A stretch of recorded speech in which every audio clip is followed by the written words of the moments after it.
அஸ்ஸலாமு அலைக்கும். வணக்கம் ஐபோவான். நீங்கள் இணைந்திருப்பது LSN மீடியா செய்திகளுடன்.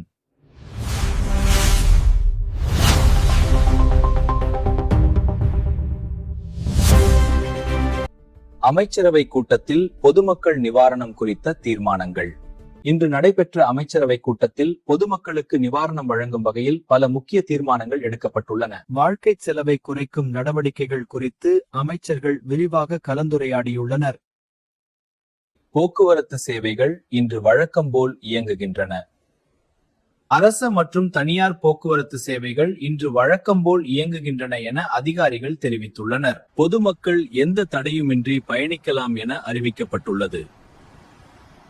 எரிபொருள் விலையில் இன்று எந்த மாற்றமும் இல்லை.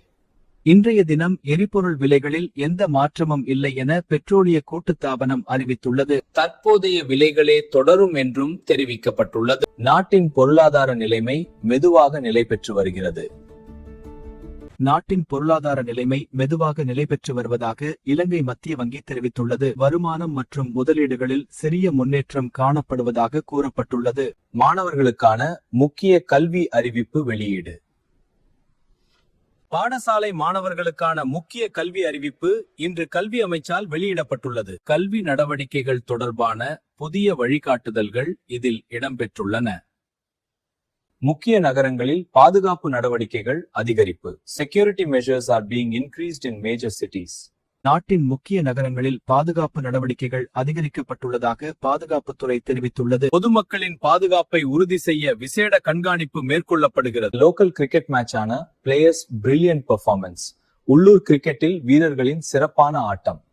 உள்ளூர் கிரிக்கெட் போட்டிகளில் இளம் வீரர்கள் சிறப்பான ஆட்டத்தை வெளிப்படுத்தி வருகின்றனர்.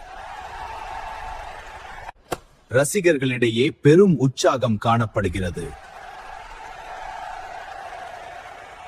சுகாதார வழிமுறைகளை கடைபிடிக்க பொதுமக்களுக்கு மீண்டும் அறிவுறுத்தல். பொது இடங்களில் சுகாதார வழிமுறைகளை கடைபிடிக்குமாறு சுகாதார அமைச்சு மீண்டும் பொதுமக்களுக்கு அறிவுறுத்தியுள்ளது. இத்துடன் LSN மீடியாவின் செய்திகள் நிறைவுபடுகின்றன. இன்னும் ஒரு செய்தியில் உங்களை சந்திக்கும் வரை உங்களிடம் விடைபெறும் நான் AI நியூஸ் ரீடர்.